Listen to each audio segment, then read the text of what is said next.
for the bird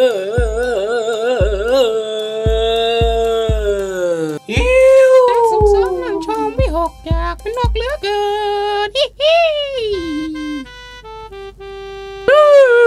อากาศดีจังยังง่วงอยู่เลยเฮ้ยเธอปีกมาแทงตาฉันทำไมเธอหน้ามาโดนปีกฉันเองละเธอแหละเธอชนฉันทำไมฉันนี่แหละนั่นแหละเธอนั่นแหละเธอนั่นแหละ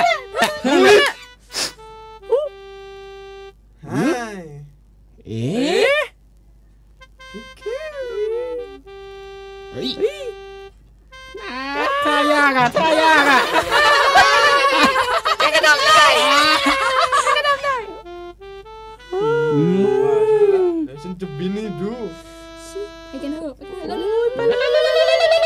อย่าไปใกล้เดี๋ยวจะมัดเลยบินได้ครับ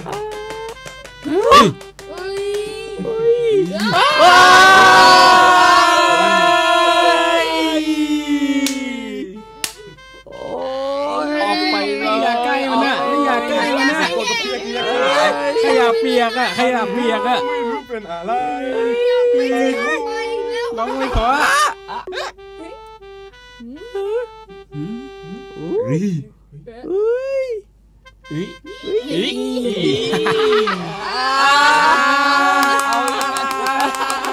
เอาอีกเอาให้ล่วงไปเลยเอา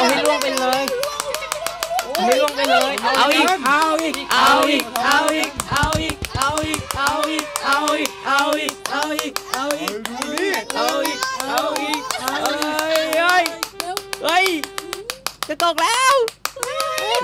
พ่อก่อน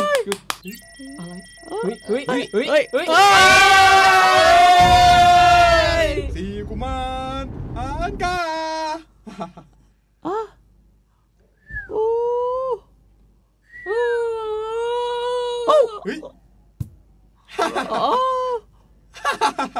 ปีกหายไปไหนหมดเลยเอาจริงเลยนะสิแม่หนู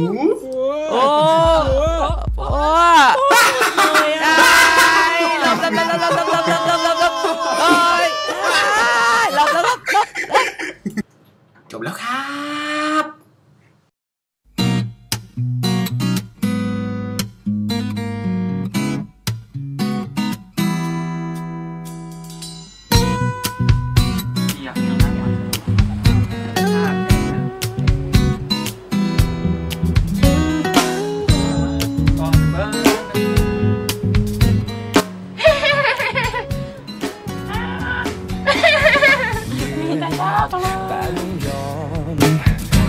ฉันพร้อมที่จะเดินไปเชื่อว่าเธอนั้นมีคนที่รอเอาใจมาและเข้าใจของฉันไปไม่ทำร้ายกันอีกเท่าที่ผ่านมาน้ำตาเสียไปให้สิ่งที่คล้ายกับความรักถ้าคนหนึ่งถึงอีกคนพ้นลงง่ายจบก็เหมือนกันคือฉันเจ็บเลยเก็บใจไว้รอคนที่พอดีทุกอย่างเข้ากับฉัน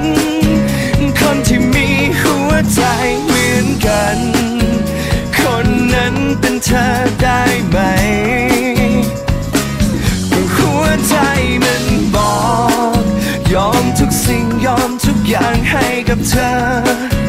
แม้ปลายทางอาจจะได้เจอความผิดหวังแต่ถึงยังไงก็จะรักเธอไปทุกวัน